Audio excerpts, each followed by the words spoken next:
2019 is quickly coming to an end, and it's been a pretty interesting year for video games. There's been a lot of great moments in the world of video games and a lot of questionable moments in the world of video games. So in today's video, I want to talk about the best and the worst of gaming in 2019. So sit back, relax, make sure you subscribe to the channel. Seriously, go ahead and subscribe. And let's talk about the best and worst of gaming in 2019. Now, most of these categories are just categories I made up because they are things that I wanted to highlight in the world of gaming in 2019. The first category we're going to talk about is the best new hardware. And that, of course, has to go to the Nintendo Switch Lite. The Nintendo Switch Lite really made an impact in the Nintendo Switch when it comes to things like sales figures and, of course, just the general recognition of the system. A cheaper $200 system that did not dock to your television, but was, of course, great for portable gaming. It had a better screen than the standard Nintendo Switch model, and it even had a better battery life than the standard Nintendo Switch model that was available at the time. The system seems to be selling really well as well. I ended up picking one up. I did a couple videos on it, and I really enjoyed this system. I think it's a fantastic system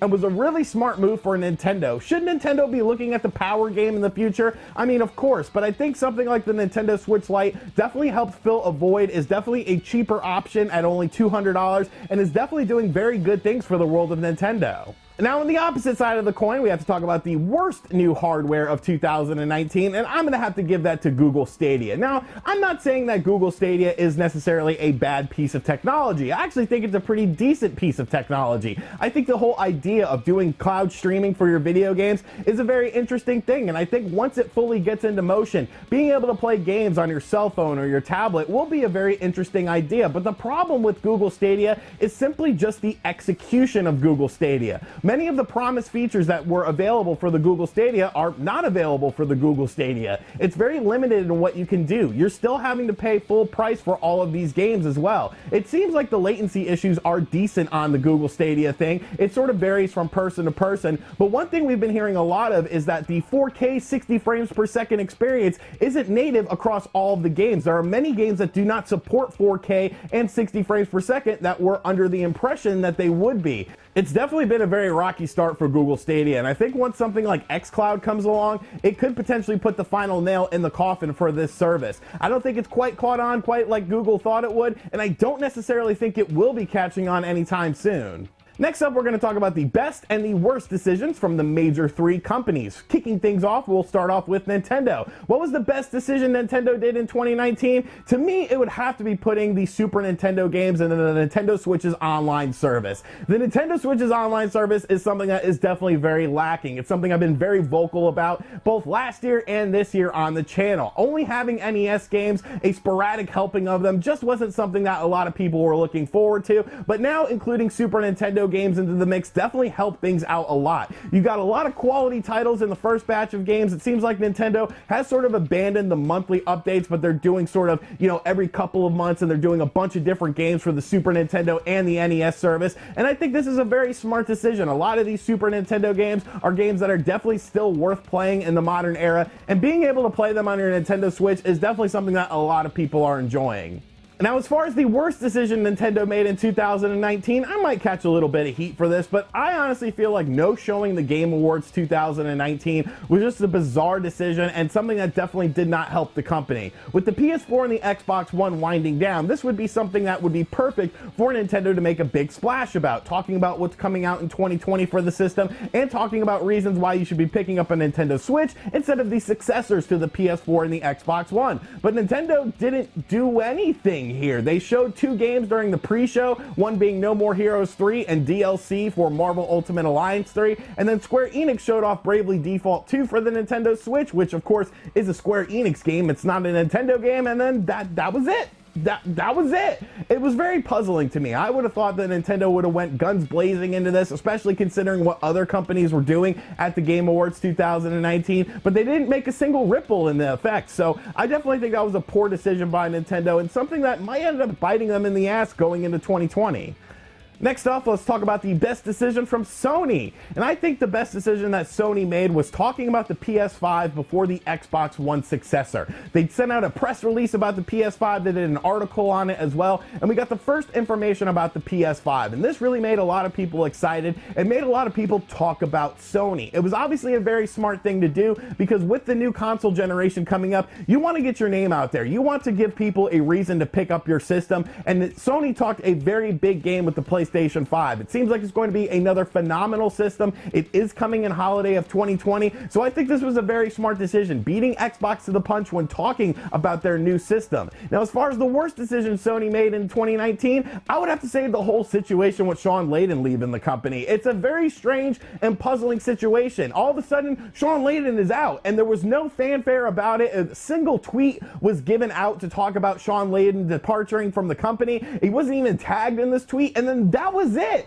That was all the information we got about the suspicious leaving of Shawn Layden from Sony, and it was just a very puzzling situation. Since then, we haven't gotten any more information on this situation. Why did this situation end up happening? Was it a disagreement between the vision of Sony and Shawn Layden for the PlayStation 5? What exactly happened in this situation? And I think not talking about it definitely sort of cast a shadow on what is going on at Sony right now. A very strange and puzzling decision, and honestly one of the worst decisions of 2019. Next up, we have Microsoft, and their best decision of 2019, I mean, come on, it was unveiling the Xbox Series X at the Game Awards 2019. Since then, and showcasing the system before Sony showcased off the PS5, everyone is talking about the Xbox Series X. Sony definitely made a smart decision talking about the PS5 first, but I think Microsoft made a smarter decision by showing off the Xbox Series X before we saw off the PlayStation 5. A very interesting looking system. It sort of looks like a PC tower, which has a lot of people confused, but even showing off a game, the new Hellblade game running on the system, a lot of people are definitely very excited for the Xbox Series X, and now there's a lot of momentum for Xbox and the Series X going into 2020 because everyone's buzzing about it. Everyone is talking about it because we actually got a concrete look at the system. Now, as far as the worst decision of 2019 when it comes to Microsoft, I'm going to have to say the abandoning of the Xbox One. Like, they're supporting it in terms of what they are doing as services. Game Pass is doing very well. They're adding tons of games to Game Pass, and I think the interface of the Xbox One and all the multimedia features are really great. But as far as a software standpoint is concerned, it has been abandoned. Let's be real. You know, E3 2019, a lot of people were hoping for some big announcements for Xbox One games, but it's clear that Microsoft has moved on from this. And it's definitely something like we saw with Nintendo and the Wii U. The Xbox One, unfortunately, was a bit of a failure for Microsoft, and it is time to move on. But it still sucks for dedicated Xbox One owners who were maybe hoping for some big single-player games to be coming to the system, maybe a little bit of fan service, but it definitely seems like Microsoft has moved on from this platform, and I can't say that I disagree with them. Next up, we have the best company come up, which is basically a company that maybe has a negative connotation or maybe is an unknown company that has been doing a lot of great things and I think is a company that you need to look out for. Now, in this situation, I'm actually going to give an honorable mention because I kind of went back and forth with these two things, and then I just decided I'm just going to talk about both of them. The honorable mention is definitely going to go to Capcom. Now, yes, Capcom has made a lot of stupid decisions with the Nintendo Switch, but you cannot deny that Capcom released two of the best games of 2019 in 2019 with Devil May Cry 5 and Resident Evil 2. These games were arguably some of the best games of 2019, could easily be categorized as the best game of 2019, and they were just fantastic experiences. I really tip my hat to Capcom for steering the ship in a proper direction. A lot of people were writing off Capcom over the past few years, but you cannot deny that they are doing very positive things with their mainline IPs, and they're doing a lot of great things in the future as well. Of course, we have Resident Evil 3 coming in early 2020. There's rumors of Dino Crisis. I think Capcom finally understands that they need to be looking at their back catalog of games, and they're doing a great job. But as far as the company that is going to take the Best Company Come Up award of 2019, I gotta give the award to Feral Interactive on the Nintendo Switch. Like, they are doing amazing things on the Nintendo Switch in terms of ports. You usually think of companies like Virtuos and Panic Button when it comes to quality Nintendo Switch ports, but now you definitely have to put Feral Interactive in the running with games like Grid and Alien Isolation. These two ports are fantastic ports. Like, I cannot get over how good of a job they did with these two games. Digital Foundry even said that the Nintendo Switch version of Alien Isolation looks better than the PlayStation 4 version, which honestly makes no sense to me. I don't know if that's accurate or not or anything like that. Obviously, it comes down to your personal interpretation, but both of these games were amazing ports, and they did just a top-notch quality job, and it's really a company that you need to be looking forward to in the future. I hope they end up getting more ports handed to them, because I think 2020 could be a very lucrative year for them. Now, as far as the worst company come up of 2019, I mean, it's got to be Bethesda, man. Look at Bethesda in 2019. What did they do? They did nothing.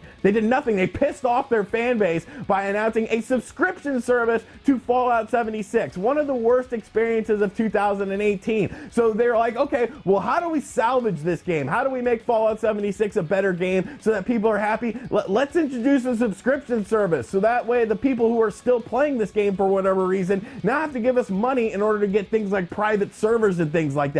That's not how you do business, Bethesda. That's not a smart decision. Bethesda has been on a decline the past few years, and I think this is almost hitting rock bottom for them. They really can't go anywhere but up in 2020. Of course, they have the Elder Scrolls Blades game coming out for the Nintendo Switch. That was supposed to be a 2019 game that's now been moved to 2020. It's just been a very rough year for Bethesda, and I definitely have to say they had the worst company come up of 2019, because a lot of people are now looking at Bethesda with a crooked eye. Of course, they can right that ship very easily with games like Elder Scrolls 6, but it's definitely going to be an interesting year in 2020 for Bethesda, and 2019 was just absolutely horrible. And the final thing I want to talk about is the saddest moment of 2019, both a saddest good moment and a saddest bad moment. The saddest good moment had to be Reggie leaving Nintendo. Obviously, this was a huge deal. Reggie has been the focal point of Nintendo, the poster child of Nintendo. He came out there back in, 2004, said, "I'm here to kick ass and take names," and it just really threw the video game world into a sort of topsy-turvy. You know, you had this strong individual coming out saying what he was going to do with Nintendo, and whether you agreed with what Reggie did or disagreed with what Reggie did, he was always an ambassador for Nintendo. He was always a glass is half full sort of guy, and you have to respect that in the world of business. I think he did a tremendous job at Nintendo. He was an icon. There were so many memes about him, but he was definitely just a very humble individual, a very honest individual, and a very down-to-earth individual. Him leaving Nintendo was definitely a big deal and definitely a sad moment, but I think it was a good sad moment to look back at Reggie's history with Nintendo, everything he's done for video games, and everything he did for Nintendo. So, Reggie, enjoy your retirement. Enjoy everything that you do. We definitely miss you in the video game landscape. Now, as far as the saddest bad thing of 2019, it's got to be the Atari VCS. Like, what the hell is happening with this thing? This thing is supposed to be shipping soon. Like, some people may end up getting this Atari VCS in 2019. And what is it?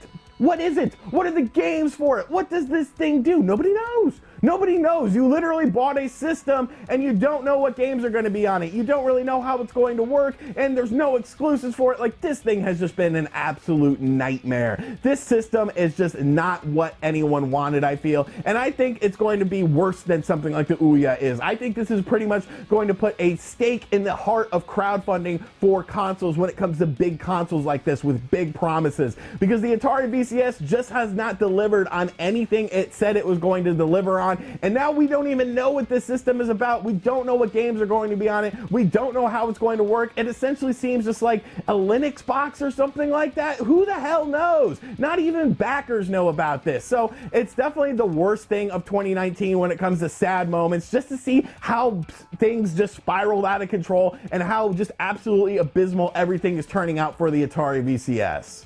Alright, so those are my best and worst moments of gaming in 2019. I hope you guys enjoyed this video. Be sure to let me know in the comment section down below what some of your best and worst moments of 2019 in the world of gaming were. And as always, guys, thank you for checking out this video. If you're new to the channel, like I said, be sure to subscribe to the channel and turn on notifications. Check out other videos on the channel. Uploads will be a bit sporadic over the holiday season. I'm kind of just, stepping back a bit, looking over 2019, planning for 2020. There will still be videos, but it might not be every day. So, don't worry about me. I'm just kind of hanging out and looking at things. I hope you guys had a great 2019. Looking forward to a great 2020 on the channel. And as always, I'll catch you guys on the next video. Later.